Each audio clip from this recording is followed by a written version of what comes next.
This month's Ford Great Escape takes us to a place that is beloved in northeastern Pennsylvania. Knoebels Amusement Park has been around since 1926 and continues to excite those both young and old. Whether your memories include the first time you took a chance at reaching for the brass ring, or the time you were brave enough to enter the haunted mansion, Knoebels holds a special place in all of our hearts. So the history of Knoebels is quite unique. 1926 was when we first put in our swimming pool and a steam-powered carousel.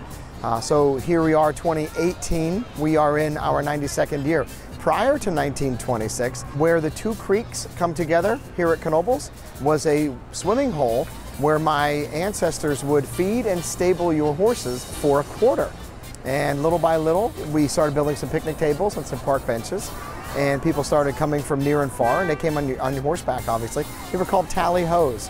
And we just got so busy that we put in a steam-powered carousel, and the park kind of took off after that.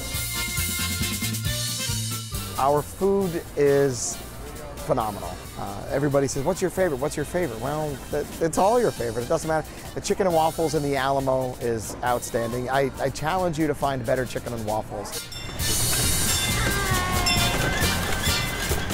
I'm here on the Pioneer Train, one of the favorite rides here at Knoebels. Before we head into the Alamo to have something to eat, we're going to ride some more rides.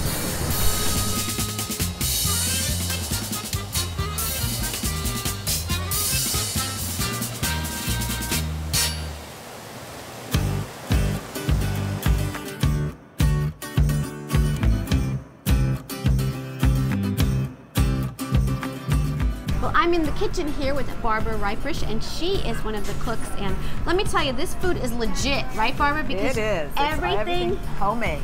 Homemade from scratch. Right. So, what are we making today? We are going to make the signature dish at the Alamo is chicken and waffles with gravy. It's all made from scratch. So yes. We're going to start right here, right, Barbara? Yep. All right. What's the first thing we do? All right. First, we're going to take a gallon of flour, and it's just all-purpose flour. Okay.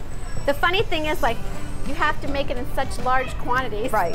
What we're making today should make about 160 oh my gosh. waffles. Wow. And then to that, we're going to add 2 tablespoons of salt. Right.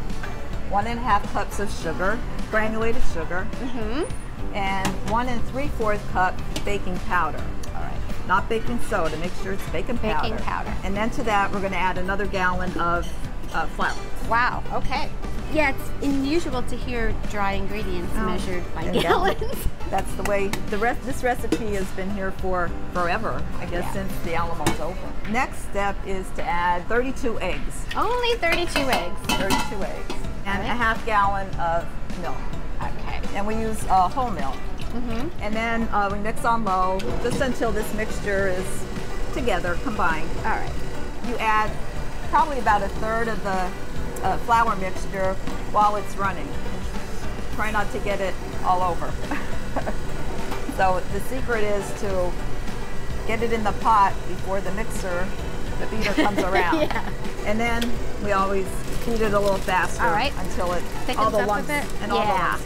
Nice and smooth. Okay. And then add more flour and another ½ gallon of milk. All right. So you have to have the perfect waffle. Oh yeah. Okay, and the last step is to add butter, and it has to be butter, not margarine, because butter has the best flavor. Yes, it does.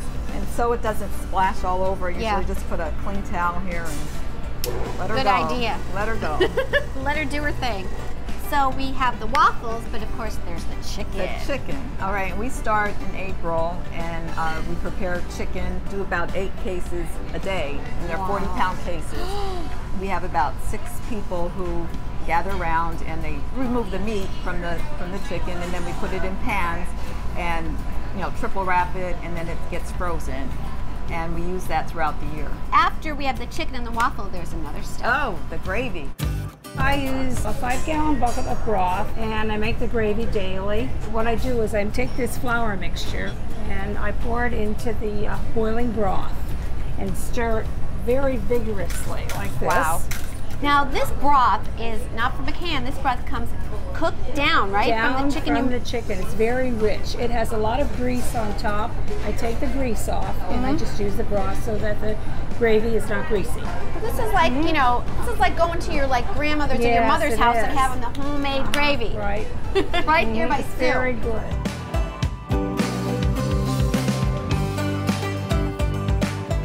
Why is Knoebels so successful? I'm going to change that to why is Knoebels so beloved? Knoebels is a unique place. It's free admission to get in. A lot of other parks, Grandma and Grandpa are retired. Grandma and Grandpa are on a fixed income, so they can't afford to pay to park and then pay an admission price where they're only going to ride a handful of rides anyway. Grandma and Grandpa get more satisfaction and more joy out of watching their grandchildren ride the rides than what they do riding the rides themselves. It reminds them of their life when they grew up here at Knoebels, and maybe their mother and father took them here when they were a child. Don't even take your wallet out of your pocket. Just walk around, and I think you're going to fall in love. Well, here it is, the finished dish, and boy, does this look delicious. Now, before we taste it, tell us a little bit about the Alamo, because the Alamo is the only sit-down restaurant in the park. Yes.